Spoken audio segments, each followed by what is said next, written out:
우리가 형통한 삶을 위한 도전, 첫 번째는 감동이 있는 예배를 준비하자라는 것입니다. 여러분, 저는 살아가면서 제 마음 가운데 깨달은 한 가지 지혜가 있다면 사람의 그 앞일은 아무도 알 수가 없다는 것입니다. 그래서 더 마음의 문을 열어놓고 생각하기는 내게 어떤 일이 일어날지 모르기 때문에 오히려 모든 가능성을 다 열어놓고 살아가는 지혜가 우리에게 있어야 되겠다는 것입니다. 그래서 한 발 더 적극적으로 나가서 내게 주어진 그 상황을 운명으로 받아들일 것이 아니라 지혜로운 믿음의 건축자가 되어서 그 상황들을 바꾸어갈 수 있는 믿음의 사람이 되자라고 하는 것이 저의 마음입니다. 여러분, 또 한 사람의 삶이 나 한 사람의 그 삶으로 끝나는 것이 아니라 반드시 사람은 누구에게 영향을 주고 살아가는 그 삶을 살게 되어 있습니다. 이것이 우리가 말하는 영향력이라는 것입니다. 내가 어떤 삶을 살아가느냐에 따라서 형통의 축복의 그 통로가 되기도 하고, 그렇지 않고 나 한 사람으로 인해서 저주의 또 패망의 길로 가게도 한다는 그 사실을 보면서 참 오늘날 내가 이 믿음을 가지고 이 가문 안에서, 이 교회 안에서 살아갈 때 어떻게 살아가야 될지 분명한 목표가 있어야 되겠다는 생각이 들었습니다. 여러분, 올 한 해 우리 안에 가장 간절한 소원이 있다면 여기 있는 우리 모두가 하나님의 그 형통을 받아 누려서 모든 자에게 선한 영향력을 끼치는 아름다운 삶이 되기를 주님의 이름으로 부탁을 드립니다. 제가 제 스스로를 볼 때 예수님을 믿고 가장 큰 복을 받았다, 그렇게 늘 생각합니다. 여러분이 생각하는 예수님 믿고 받은 그 복은 무엇입니까?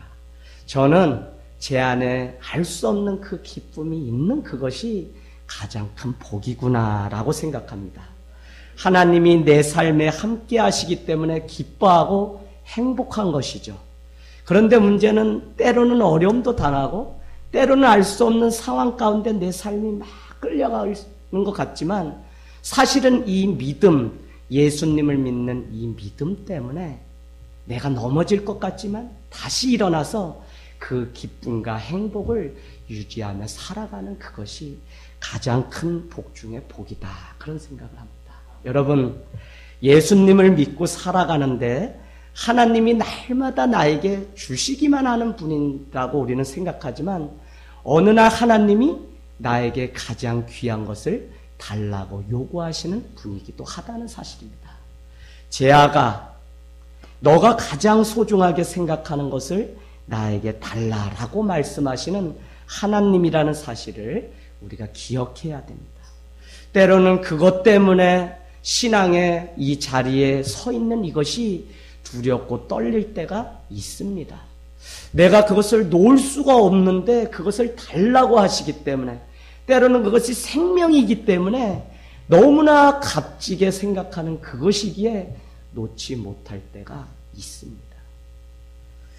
언젠가 신학교를 다니고 있을 때 작은 예수회라고 하는 그 팀을 이끌고 온갖 이게 전국 각지로 거지전도라고 해서 다녀올 기회가 있었습니다. 교회 사역을 다 마치고 개강을 앞두고서 이제 봉고차를 몰고 우리가 여기저기에서 후원받은 약간의 그 비용을 가지고 전국 각지를 다 돌게 됩니다.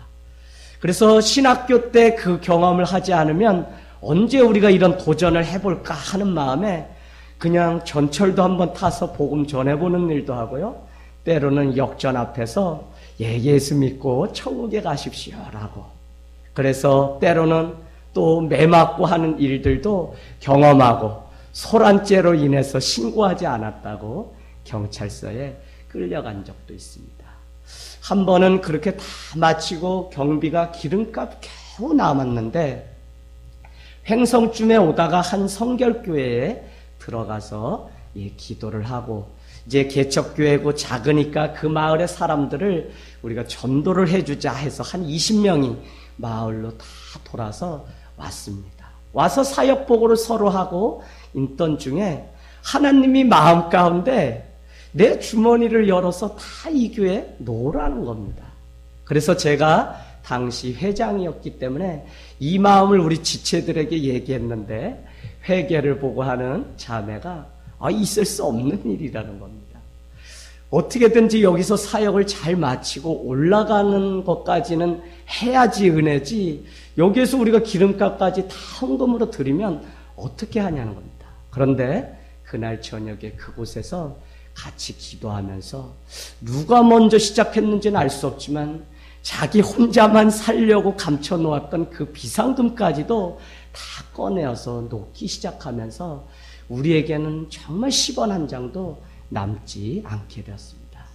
그 다음날 사역지는 원주역에 가서 역에 오고 가는 사람들에게 복음을 전하는 일인데, 그곳에서 준비했던 연극이나 또 워십 찬양 많은 순서들을 하고 있는데, 저기 앞에 한 신사가 앉아서 끝까지 바라보고 다 마쳤을 때는 제게 와서 저희를 초대하고 싶다고 이야기하는 겁니다. 알고 봤더니 그 원주에서 가장 큰 교회의 담임 목사님이셨는데, 그 태장 장로교회에 저희를 불러서 오늘 말씀도 전해주고 수요 예배를 대신 다 해달라고 그렇게 얘기했습니다. 그래서 가서 얘기하던 중에 오늘 있었던 그 간증을 했는데, 그날 그 자리에서 목사님이 이 작은 예수회를 위해서 헌금을 하자고, 그래서 교회가 제법 크니까 우리도 생각지 못한 헌금이 들어와서 그 한 학기 마음껏 나가서 복음 전하고, 계속적으로 천안역에 나가고 충무병원에 나가서 복음 전하는 일을 매주 했었는데, 이렇게 잘 사용했던 적이 있습니다. 여러분, 저는 그날 제 마음 가운데 남겨진 말씀이 있다면 정말 주는 것이 받는 것보다 복되다라고 하는 사실을 계속 깨닫게 되었습니다. 그래서 늘상 내게 물질의 문제로 요구하실 때면 그냥 아무런 서스럼 없이 내게 있는 것을 다 줄 수 있는 그 훈련들을 주님이 조금씩 시켜주셨습니다.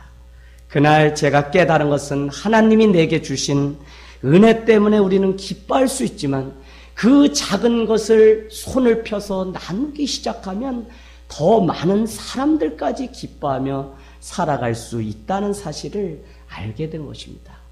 지금은 내가 하나님이 주신 것으로 만족하며 살지 모르지만 어느 날 그것조차도 누군가에게 주시길 바랄 때 순종하겠다고 하는 마음이 마음 가운데 늘 있습니다. 여러분, 오늘 우리가 읽은 이 말씀, 하나님을 너무나 사랑했던 한 사람의 이야기입니다. 그저 물건을 나눠라, 아들을 신학교에 보내서 목회자가 되게 해라 라고 하는 그 정도가 아니라, 사랑하는 아들, 특별히 100세의 그 온갖 눈물의 고통을 다 겪고 드디어 얻은 웃음이라는 이름을 가진 이삭, 그 아들 이삭을 바치라고 하는 명령을 들었던 사람이 바로 아브람입니다. 여러분은 그 음성을 듣는 다음에 이 새 벽도에 어떻게 대처하시겠습니까? 아브람은 밤새 잠을 못 이루었습니다. 그리고는 새벽에 벌떡 일어나서 종을 깨우고 나귀의 안장을 올리기 시작합니다. 이삭에게는 나무를 쪼개서 같이 싣게 합니다. 그리고는 아내가 일어나서 그 모든 사실을 알기 전에 남자 둘이 그 집 문 밖을 나가기 시작합니다. 여러분은 하나님이 당신에게 이렇게 요구한다면 어떻게 하시겠습니까? 오늘 내게 있는 모든 것 중에 가장 귀한 것을 내어놓으라고 하면 어떻게 하시겠습니까? 저는 왜 이 말씀을 여러분에게 드리냐면, 사실 우리가 매주 주님을 만나는 이 예배는 다른 것이 아니라 하나님을 하나님되게 인정하는 일이기에 나에게 있는 가장 귀한 것을 드리겠다고 하는 마음이 아니면 이 예배의 성공자가 될 수 없다는 사실이죠. 실존주의자였던 키에르 케고르는 아브라함의 이야기를 보면서 공포와 전율이라고 하는 책을 써놓았습니다. 그는 그 부제를 이렇게 다뤄놓았습니다. 모리아산에서 있었던 살인 미수 사건이라고 이렇게 해놓았습니다. 여러분, 믿지 않는 사람이 볼 때는 오늘 아버지 아브라함이 그 아들 이삭을 죽이려고 하다가 죽이지 못한 미수 사건으로 그렇게 보일 수 있다는 것입니다. 그런데 그 책에 보니까 구 역사의 일들을 빗대어서 아브라함의 그 이야기를 기록해 놓았습니다. 그 첫 번째가 무엇이냐면 그리스 신화에 나오는 아가멤논이라고 하는 이야기입니다. 아가멤논은 다른 것이 아니라 트로이와의 그 전쟁 가운데 있을 때 바다를 건너서 그곳에 전쟁을 하러 들어가야 되는데 풍파가 이 파도가 너무 일어서 도저히 그곳으로 넘어갈 수 없습니다. 그때 아가멤논 왕은 신이 노했구나라는 생각에 자기에게 하나밖에 없는 여자, 그 딸을 그냥 제물로 드렸던 것이 기록되어 있습니다. 그런가 하면 또 하나의 이야기는 로마 사회가 왕정에서 공화정으로 옮겨갈 때 그 법조문을 다 만들었던 사람이 우리가 잘 아는 집정관 브루토스라고 하는 사람입니다. 그런데 어느 날 그 로마 안에 엄청난 밀란이 일어난 것입니다. 그래서 죄수가 붙들려 왔는데 그 죄수가 누구였냐면 바로 충신이었던 브루투스의 두 아들이 그 밀란을 일으켜서 왕을 죽이려고 했던 것입니다. 사람들은 당신의 자녀이기 때문에 용서해주고 벌을 조금 주는 일로 마치면 어떻겠습니까? 라고 이야기하지만 많은 사람들 앞에서 이 브루투스는 그 두 아들을 놓고 이렇게 얘기합니다. 여러분, 우리 아들이 역물을 꾸몄습니다. 이 로마가 이런 일에 대해서 그냥 넘어가면 로마는 무너질 수밖에 없습니다. 라고 선포한 뒤에 두 아들의 목을 자르는 일이 일어났습니다. 왜 키에로 케고로가 이 두 사람의 이야기를 했냐면요. 비록 자기 자식을 죽이긴 했지만 더 큰 대의 명분을 위해서 오늘 그와 같은 엄청난 살인 사건이 일어났던 것을 우리에게 이야기하고 있습니다. 여러분, 그들의 대의 명분이라는 것은 나라와 국가를 지키는 일이며 법을 지키지 않은 그 아들을 죽임으로 법을 확고히 세우는 일을 자기에게 가장 큰 일로 생각했다는 것입니다. 비록 자식은 죽였지만 윤리적으로나 인격적으로는 지금까지도 우리가 브루투스 하면 유명한 그 사람으로 기억하고 있는 것입니다. 오늘 제가 이 이야기를 드리는 것은 아브라함의 그 사건을 한번 견주어서 생각해 보길 원합니다. 오늘 이 엄청난 이야기는 어떻게 보면 한여름에 일어난 무슨 웃기지 않는 공포 영화 같은 장면에 불과합니다. 한여름에 자고 있는데 아버지가 칼을 들고 와서 들이댑니다. 깜짝 놀란 아들이 아버지 왜 그러세요? 라고 그랬더니 하나님이 널 원하셔 라고 그렇게 대답했다는 것이죠. 사랑하는 여러분, 키에로 케고로가 붙인 부제 중에 하나가 뭐였냐면 아브라함이 아내 사라에게 말하지 않은 것이 오늘 이 사건에 대해서 말하지 않은 것이 정당한가 정당하지 않은가라고 부제로 기록해 놓았습니다. 아내에게 무어라 설명할 방법이 없는 것이죠. 그래서 키에로 케고르는 그 공포와 전율이라고 하는 책의 맨 마지막에 이렇게 기록해 놓았는데 신앙은 하나님 앞에서 홀로 서서 결정하는 신앙의 역설이다. 그렇게 이야기해 놓았습니다. 누구와도 상의할 수 없는 결단이라고 기록해 놓은 것입니다. 아브라함이 처한 심각한 그 신앙의 역설을 우리에게 들려주면서 신앙이 마치 이와 같은 것이라고 우리에게 생각해 볼 것을 던져주고 있습니다. 여러분, 오늘 우리에게 살아가면서 이와 같은 경험들이 있을 것입니다. 우리는 합리적이고 이성적인 것을 따라서 살아가야 됩니다. 그러나 우리는 신앙생활을 하다 보면 합리적이고 이성적인 것을 따를 것인지 아니면 신앙의 역설을 따를 것인지 결단해야 되는 때가 있다는 것입니다. 특별히 예배를 드리기까지 그냥 우리가 예배를 드리는 것이 아니라 하나님을 선택하고 결단할 것인지 우리가 준비하고 있을 때 예배가 예배될 수 있다는 사실이죠. 예수님은 산상수훈에 이렇게 기록해 놓았습니다. 신앙의 역설은 마치 이와 같아요. 뭐요? 오리를 가자는 자가 있으면 십리를 가주라는 것입니다. 오른뺨을 때리는 사람이 있으면 왼뺨을 돌로 대라는 것입니다. 제가 생각하기에는 그렇게 때리는 자가 있다면 마땅히 경찰서에 가서 신고를 해야 되겠지만 오늘 신앙의 역설은 그런 것이 아닙니다. 여러분, 예수님은 윤리 이상으로 우리에게 요구하십니다. 그때 우리는 물어보아야 됩니다. 하나님, 내가 윤리적이고 합리적인 삶을 선택해야 됩니까? 아니면 당신의 말씀을 따라서 살아가야 됩니까? 많은 사람들이 저희가 신앙생활할 때 너는 뭐가 그리 좋다고 교회에 정신없이 정신 팔려서 그렇게 가냐고 물었던 적이 있습니다. 누군가 나에게 합리적인 삶을 요구하며 이와 같은 질문을 물을 수 있지만 하나님을 만난 사람은 결단을 해야 됩니다. 뭐라고요? 어느 순간에도 모든 영역에서 내 삶이 예배가 되게 하는 그 삶을 살아가겠다고 결단해야 된다는 사실입니다. 그렇기 때문에 성경은 버려야만 얻을 수 있고 죽어야만 살 수 있고 줘야만 얻을 수 있으며 낮아져야만 주께서 우리를 높이신다고 하는 신앙의 역설을 우리에게 보여주시는 것입니다. 여러분, 때로는 신앙생활이라고 하는 것이 내 것을 잃고 놓친다는 생각을 할 때가 종종 있습니다.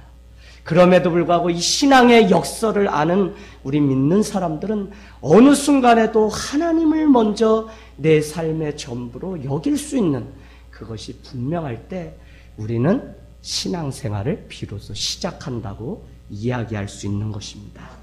여러분, 우리가 합리적으로 생각하면 착하고 선한 사람이 구원받아야 됩니다. 제가 일찍이 청년 시절에 신앙을 가지고 있으면서 고민했던 것이 이런 것입니다. 왜 하나님은 착하고 정말 선하게 사는 사람이 구원받는 것이 아니라 왜 예수 믿는 그 사람을 구원하실까라는 것입니다. 물론 철없을 때 생각했던 이야기입니다. 그러면서 마음 한편에 하나님이 그러시기 때문에 교회가 이와 같이 다 썩어서 문드러진 겁니다 라고 원망할 때도 있었습니다. 그때 하나님이 제게 주신 음성이 무엇이냐면 구원이라고 하는 것은 합리적으로 생각해서 이루어지는 것이 아니라는 사실입니다. 성경 말씀을 보면서 세상 사람들이 이해되면 믿을 수 있다고 이야기하지만 성경은 우리에게 당신이 믿어야만 이해할 수 있다고 역설로 우리에게 이야기하고 있다는 사실입니다. 여러분, 그래서 하나님을 믿는 자가 구원받는다는 것입니다. 보잘것없었던 예수 그리스도를 나의 구주로 주인으로 여기고 살아가는 그 사람이 바로 구원을 얻을 수 있다고 우리에게 이야기하고 있다는 사실이죠.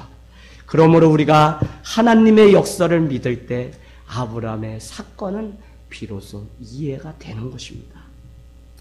아브라함은 모리아산에 올라가는데 오랜 시간 침묵이 흘렀습니다. 그 오랜 침묵을 깬 사람은 바로 이삭이라고 하는 아들입니다. 아버지, 도대체 여기 나무는 있는데 번제 드릴 어린 양은 어디 있습니까? 라고 묻습니다. 그때 아브라함은 말을 주저주저 하다가 차마 용기 내어서 대답한 것이 무엇이냐면, 아들아, 어린 양은 하나님이 준비하셨을 거다. 하나님이 분명히 우리를 사랑하신다면 하나님이 우리 문제에 해답이 되어 주실 것이다. 할렐루야. 그렇게 이야기할 수밖에 없었던 것입니다. 이것이 아브라함과 하나님과의 대화가 아니라 만약 나와 하나님과의 대화라면 어떻게 하시겠습니까? 내가 하나님께 묻습니다. 하나님, 도대체 이렇게 하시기 때문에 이 많은 문제를 어떻게 해결하시려고, 아니 제사를 드리라고 얘기하시는데 제사를 드릴 그 어린 양은 어디에 있는 것입니까? 라고 따져 물었을 것입니다. 그런데 하나님은 우리에게 하시는 말씀이 바로 너가 어린 양이 되어야 된다고 우리에게 이야기하고 있는 것입니다.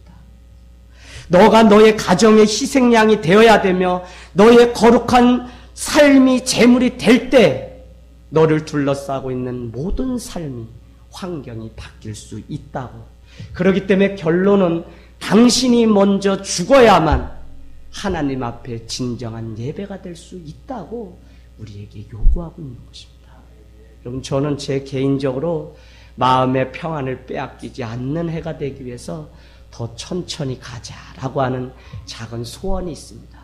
그런가 하면 내 삶의 모든 영역이 다 예배가 되게 하자. 왜요? 제가 일반 목회자하고는 조금 다르잖아요. 축구도 차고 뭐도 하고.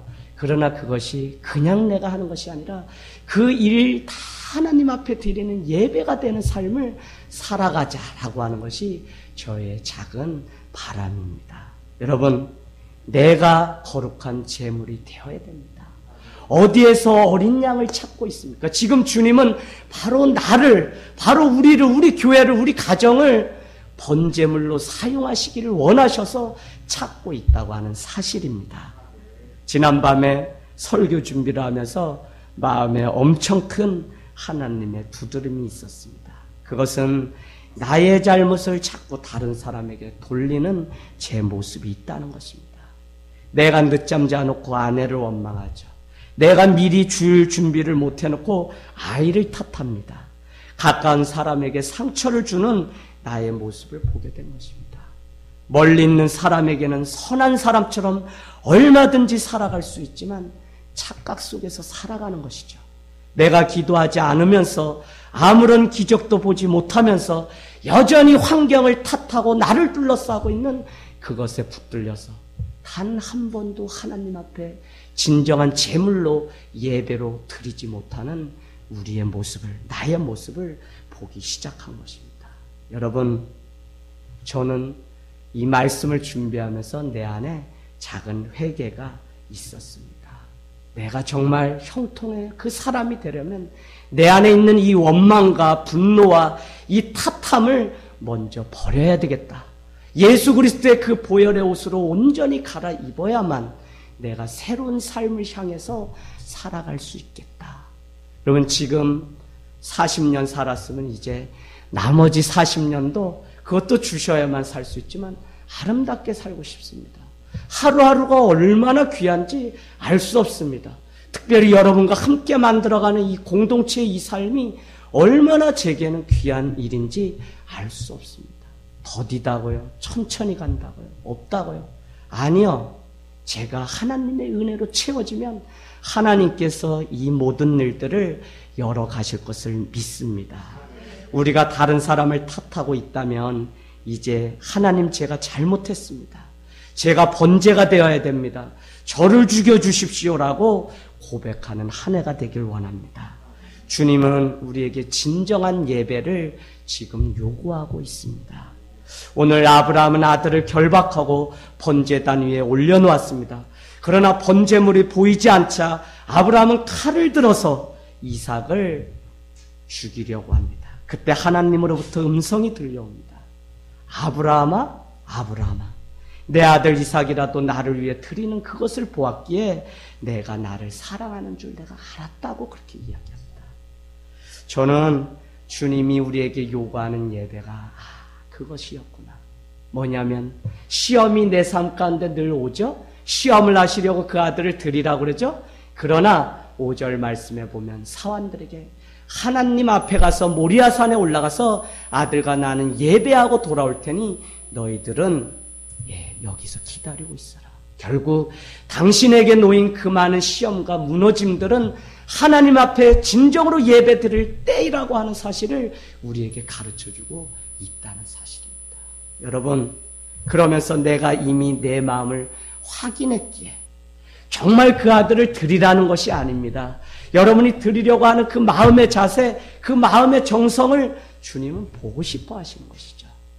그것 때문에 정말 주님 앞에 우리가 다 드릴 그 마음만 되면 주님이 그 어떤 것으로도 갚아주실 준비가 되어 있습니다. 그것이 바로 오늘 쓸 것을 미리 준비하셨다라고 하는 여호와 이레입니다.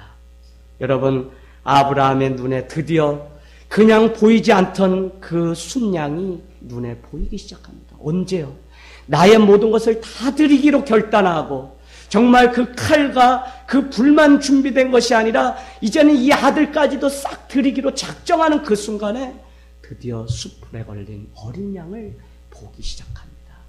하나님 앞에 믿음으로 살아가는 길은 어렵지 않습니다. 단순합니다. 문제는 뭐냐면 내가 전부 드리지 않기 때문에 계속적으로 실타래에 꼬여서 우리가 살아가는 것뿐입니다. 그러나 다 드리기로 결단하면 여호와 일에 이미 준비하시고 답을 가지고 계시는 그 주님의 답을 우리가 받아 누릴 수 있다는 것입니다. 여러분, 세상은 지금도 우리를 얼마나 넘어뜨리려고 많은 부분에서 우리를 유혹하는지 알 수 없습니다. 그때 하나님과 나의 관계를 먼저 우리는 생각해 보아야 됩니다. 내가 그분의 선하심을 인정하면 그때 하나님께서 나의 눈에 여호와 일에 미리 쓸 것을 준비하시고 채워가시는 그것을 보여주시기 때문에 그렇습니다. 나는 아닐 줄 알았는데 하나님이 그곳에 미리 준비해 두셨다니까요. 그래서 성경이나 이 시편은 우리에게 가장 많이 사용하는 단어가 미리 아셨다고 하는 그 예정, 미리 앞서서 행하시고 나갈 길을 지시하신 그 하나님의 은혜가 무엇인지, 그 전쟁을 넘나들면서 목숨을 걸고 싸웠던 다윗은 미리 아시고 하나님이 싸워주셨다고 고백하고 있는 것입니다. 여러분, 올 한 해 염려하는 것 있다면 다 내려놓으시고 이제 주님 앞에 믿음으로 갈대우르를 떠나 갈 바를 알지 몰랐지만 그 가나안을 향해서 갔던 아브라함의 그 믿음이 우리에게 있기를 원합니다. 믿음으로 걸어가다 보면 주님께서 그 믿음 보시고 여호와 이레의 그 하나님을 우리에게 보여주실 것입니다. 살아가다 이러저런 상처 때문에 우리가 살아가면서 하나님 왜 하필이면 나여야 됩니까? 왜 나입니까? 왜 내가 재물이 되기를 바라십니까? Why me? 라고 우리가 주님 앞에 외칠 수 있습니다. 그러나 그때 이 아브라함의 이 사건을 기억하면서 정말 하나님께 답이 있다고 하는 사실을 우리가 기억하기를 원합니다. 저는 오늘 말씀을 마치면서 한 젊은 청년을 소개하고 마치려고 합니다. 제가 젊은 날 상처 가운데 살아갈 때 하나님은 한 청년을 저에게 보여주셨습니다. 이삭과 같이 재물이 될 위기에 놓여있는 자였습니다. 그는 밤새도록 아버지 제발 나를 죽임으로 당신의 일을 이루지 마십시오. 제가 너무 힘이 듭니다. 이 잔을 할 수만 있다면 나에게서 옮겨주십시오 라고 땀방울이 핏방울이 되도록 기도하였습니다. 그러나 어디에서도 어떤 음성도 들리지 않습니다. 병사들이 다가와서 그 젊은 청년을 데려갑니다. 조롱과 채찍에 맞았습니다. 팔과 다리에 못이 박히고 창자국이 가슴에 나왔을 때 아무 소리도 없었습니다. 십자가에서 아버지 나를 버리십니까? 라고 절규하지만 어떤 음성도 그에게 들려오지 않았습니다. 온몸에 피가 나오지만 하나님은 아무 말씀도 하지 않으셨습니다. 아브라함은 하나님이 보여주신 순양의 그 번제물이라도 준비되어 있었지만 이 젊은 청년은 자기를 대신할 어떤 것도 있지 않았던 것입니다. 그가 바로 우리가 잘 아는 예수 그리스도입니다. 예수 그리스도께서 십자가에서 죽으심으로 우리에 대한 자기의 사랑을 확증하셨습니다. 원수되어 더 이상 만날 수 없는 그 관계 속에 있을 때 내가 내 힘으로 아무것도 할 수 없다고 여길 그때에 예수 그리스도는 우리를 일으켜 세우시려고 십자가를 지셨습니다. 여러분, 도저히 이 꿇은 무릎을 일으켜 세울 수 없는 그때에 이 십자가에 달려 돌아가신 예수님은 우리의 발에 힘을 넣으시고 우리의 손을 붙잡아 일으켜 세워주셨습니다. 오늘날 교회는 많은 것이 필요한 것이 아닙니다. 오늘날 교회를 다니는 성도의 삶은 어떤 그 많은 것이 필요한 게 아닙니다. 여기에 있는 나 한 사람이 온전한 주님의 번제물로 살아갈 그 마음만 있다면 주님 앞에 참다운 예배, 참다운 예수의 제자로 살아가기에 충분한 것입니다. 여러분, 우리 가운데 감동 있는 그 예배를 준비하기 위해서 나의 삶의 모든 영역이 예배가 되게 하는, 주님을 온전히 따르는, 그분과 동행하는 귀한 역사가 있기를 주님의 이름으로 부탁을 드립니다.